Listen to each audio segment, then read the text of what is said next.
Hello, my lovely viewers. Good evening to all of you. This is Tarun sir, and welcome back to my YouTube channel, Arindam English Speaking Classes.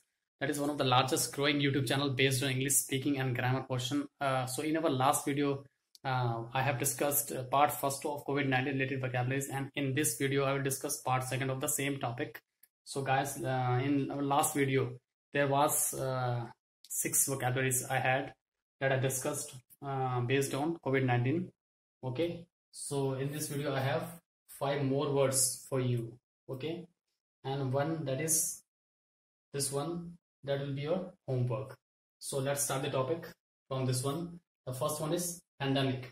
Pandemic means disease which spread to a larger area in a particular time.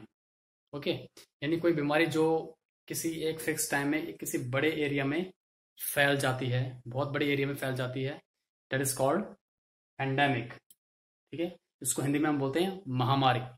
ठीक है. Next word is community spread. Community spread, इस word से आपको कुछ हद तक clear हो गया होगा कि कम्युनिटी का मतलब तो आपको पता ही होगा, यानी कि समुदाय. स्प्रेड का मतलब होता है फैलना. यानी कि अगर इस वर्ड को हम इस बीमारी से जोड़कर देखें तो इस वर्ड का मतलब क्या निकलेगा कि कोविड-19 का कम्युनिटी में स्प्रेड हो जाना, यानी कि किसी समुदाय में कोविड-19 का फैल जाना. ठीक है. ये मोस्टली इसको तब माना जाता है इस केस में जब कोई इंसान ना बाहर से आया हो, ना उसकी कोई ट्रैवल हिस्ट्री रही हो, और ना ही वो किसी ऐसे इन्फेक्टेड इंसान के कांटेक्ट में आया हो, लेकिन फिर भी वो इन्फेक्टेड हो जाए. ठीक है. तो उस केस में हम ये मानकर चलते हैं कि उस पार्टिकुलर इलाके में कम्युनिटी स्प्रेड हो चुका है. ठीक है. सो ये तो था word community spread. I hope आपको ये वर्ड क्लियर हो गया होगा. ठीक है. और जो नेक्स्ट वर्ड हमारा वो है कोमोर्बिडिटी. कोमोर्बिडिटी आपके लिए एक न्यू वर्ड है जो आपने आई थिंक पहले नहीं सुना होगा. वो भी इसी टॉपिक से रिलेटेड है. कोमोर्बिडिटी मीन्स मान लो कोई इंसान किसी एक या 2 बीमारी से पहले से ही क्या है वो सफर कर रहा है, जूझ रहा है, और उसी के ऊपर एक तीसरी बीमारी या दूसरी बीमारी कोविड-19 से वो अगर वो आदमी इन्फेक्टेड हो जाए तो उस केस में हम बोलते हैं उस केस में हम इस टर्म का यूज करते हैं कोमोर्बिडिटी. यानी कि कोई इंसान पहले से बीमारी से ग्रसित है किसी बीमारी से, और बाद में वो किसी और बीमारी से भी ग्रसित हो जाता है, या फिर कोविड-19 से भी ग्रसित वो हो जाता है. उस केस में हम बोलेंगे दैट इज कोमोर्बिडिटी. ठीक है guys. So I think this word is clear to you. And next one that is quarantine and isolation. Quarantine और आइसोलेशन वर्ड में लिटिल बिट डिफरेंस है, वो मैं आपको क्लियर कर देता हूँ अभी, क्योंकि मोस्टली जो काफी लोग हैं वो ये सोचते हैं कि क्वारंटीन और आइसोलेशन वर्ड दोनों का मतलब एक ही होता है, लेकिन दोनों में एक स्लाइट डिफरेंस है. ठीक है. वो ये है कि क्वारंटीन का मतलब ये हुआ कि मान लो कोई इंसान बाहर से आया, ट्रैवल करके आया, और उसको ऐसा लगता है कि वो बीमार है, मीन्स वो उस बीमारी से ग्रसित है, उसको अभी डाउट है, क्लियर नहीं है. ठीक है. उसकी बॉडी के अंदर सिम्टम उसको दिखाई देते हैं ऐसे कि जिसके कारण उसको ऐसा लगता है कि वो हो सकता है कि उसको क्या हो, कोविड-19 बीमारी हो, लेकिन अभी उसको क्लियर नहीं है. इसलिए वो खुद को क्या करता है, कुछ दिन के लिए या 14 डेज के लिए अपने आप को सेपरेट कर देता है बाकी लोगों से, ताकि अगर बाई चांस वो इन्फेक्टेड होगा भी तो वो जो सिम्टम्स होंगे वो उसको 14 दिन के अंदर दिखाई देने लग जाएंगे अपने बॉडी में. ठीक है. तो ये तो हुआ क्वारंटीन का मतलब, क्योंकि इसमें ये क्वारंटीन में ये होता है कि आदमी कंफर्म नहीं होता कि उसको बीमारी है या नहीं है, वो कुछ दिन बाद जाके क्लियर हो जाता है. ठीक है. फिक्स टाइम ड्यूरेशन के बाद वो क्लियर हो जाता है कि वो इन्फेक्टेड है या नहीं है. ठीक है. ये तो था क्वारंटीन का मतलब. अब आते हैं आइसोलेशन के ऊपर. आइसोलेशन का मतलब क्या हुआ, मान लो कोई आदमी बाहर से ट्रेवल करके आता है या किसी इन्फेक्टेड कोविड-19 इन्फेक्टेड पर्सन के कांटेक्ट में आकर वो इन्फेक्टेड हो जाता है, और उसको पता है कि वो इन्फेक्टेड है, कंफर्म है कि वो इन्फेक्टेड है. इसलिए वो नहीं चाहता कि वो उसकी वजह से जो बाकी लोग हैं, उसके आसपास के लोग, पड़ोसी हैं, या उसके जो फैमिली मेंबर्स हैं वो भी इन्फेक्टेड हो. उनको सेव करने के लिए, उनको बचाने के लिए, उनको सेफ साइड में रखने के लिए अदर लोगों को, तो वो क्या करता है, खुद को आइसोलेट कर देता है एक अलग कमरे में, ताकि उसकी वजह से बाकी लोग, उनके फैमिली मेंबर्स या बाहर के लोग इन्फेक्टेड ना हो. ठीक है. तो ये था आइसोलेशन का मतलब.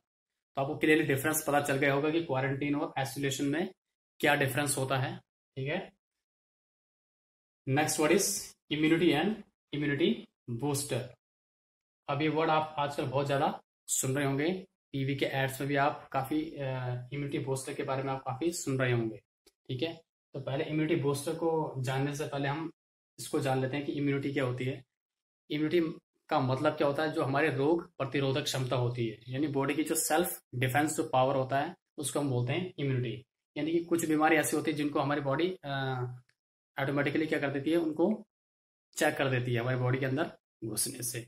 उसी के लिए हम ये वर्ड यूज करते हैं इम्यूनिटी। ठीक है, यानी जिस आदमी की इम्यूनिटी स्ट्रांग होगी तो उसको बीमारियां कम पकड़ेंगी, उसको बाहर से आने वाले जो कम्युनिकेबल डिजीज हैं वो कम पकड़ेंगी। इसलिए हम इस वर्ड का यूज करते हैं किसका, इम्यूनिटी का। ठीक है, अब आता है इम्यूनिटी बूस्टर। इम्यूनिटी बूस्टर का मतलब क्या हो जाएगा, इम्यूनिटी को बूस्ट करने वाला, नहीं इम्यूनिटी को बढ़ाने वाला। तो जाहिर सी बात है इम्यूनिटी बढ़ेगी कैसे, जब आप एक प्रॉपर डाइट लेंगे और एक अच्छी डाइट लेंगे।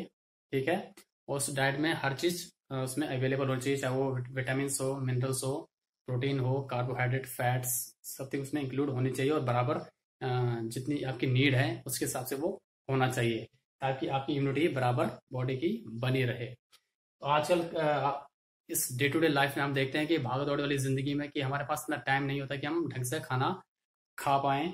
इसलिए हम क्या करते हैं कि अपनी इम्यूनिटी को बढ़ाने के लिए, ठीक है, क्योंकि हमारे पास टाइम की बहुत शॉर्टेज होती है, कोई आदमी जॉब में रहता है, कोई अप डाउन करता है इधर उधर, तो उसके पास में टाइम नहीं हो पाता कि वो प्रॉपर डाइट या कोई भी चीज़ प्रॉपर तरीके से वो ले सके। ठीक है, उसके पास में टाइम भी नहीं होता। इसलिए मार्केट में अब बहुत सी जो है इम्यूनिटी बूस्टर अवेलेबल है मार्केट के अंदर, जिसको आप लेकर अपनी इम्यूनिटी को बूस्ट कर सकते हो, यानी अपनी रोग प्रतिरोधक क्षमता को आप बढ़ा सकते हो, जिसके कारण आपकी जो सेल्फ डिफेंस पावर है बॉडी की वो बढ़ जाएगी और आपको बाहर से जो बीमारियां आपको अटैक करने वाली होती हैं वो आपको अटैक नहीं कर पाएंगी। तो ये वर्ड है आपके लिए इम्यूनिटी बूस्टर, यानी कि एक मेडिसिन होती है जिसको आप अपनी डाइट में अगर शामिल करते हैं इम्यूनिटी बूस्टर को, तो वो आपको बाहर से आने वाली छोटी मोटी जितनी भी बीमारियां हैं उससे वो आपको बचाएगी। ठीक है, आपकी इम्यूनिटी को वो बूस्ट करेगी, यानी कि बढ़ाएगी। ठीक है, तो आप इम्यूनिटी बूस्टर को अपनी डे टू डे लाइफ में शामिल कर सकते हैं। ठीक है, मेडिकल स्टोर में ये इसलिए आपको मिल जाएगी। ठीक है, वहां से उसको परचेज कर सकते हैं और अपनी इम्यूनिटी को आप बढ़ा सकते हैं। सो गाइस, ये तो था आज का टॉपिक। आई होप आपको ये वर्ड मीनिंग्स जो मैंने आपको समझाया अभी कोविड-19 से रिलेटेड, पहले वाला पार्ट और ये वाला पार्ट आपको इजीली समझ में आ गया होगा। और आज के टॉपिक में मैंने आपके लिए एक वर्ड रखा हुआ है, that is flattening the curve. इसका मीनिंग आपको बताना है। इसको अगर आपको मैं इसका मीनिंग आपको अगर आता है तो कमेंट बॉक्स में कमेंट कीजिए, उसका मतलब मुझे बताइए।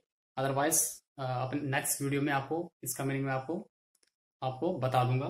ठीक है, सो गाइज आई होप आपको टॉपिक पसंद आया होगा, फर्स्ट पार्ट भी और सेकंड पार्ट भी। सो अगर ये वीडियो आपको पसंद आए तो प्लीज वीडियो को लाइक कीजिए और इस वीडियो को शेयर भी जरूर कीजिए अपने फ्रेंड्स, फैमिली और रिलेटिव्स में। हेजिटेशन मत कीजिए, शेयर कीजिए। हो सकता है इससे किसी को मदद मिल जाए, कोई आदमी कोई एग्जाम की प्रिपरेशन कर रहा हो तो उसको ये वर्ड्स उसको हेल्पफुल उसके लिए हो सकते हैं। ठीक है, ये आपके लिए भी हेल्पफुल हो सकते हैं अगर आप एग्जाम की प्रिपरेशन कर रहे हैं तो।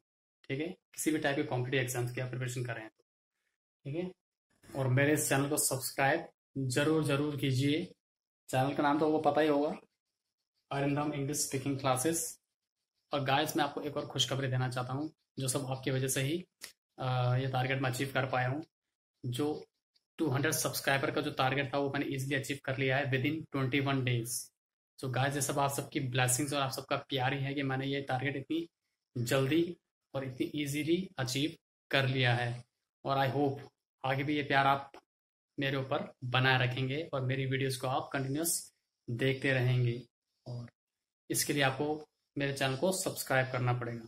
सब्सक्राइब कीजिए और मेरे चैनल के साथ जुड़े रहिए और इस प्यार को और ज़्यादा बरसाते रहिए मेरे इस चैनल के ऊपर।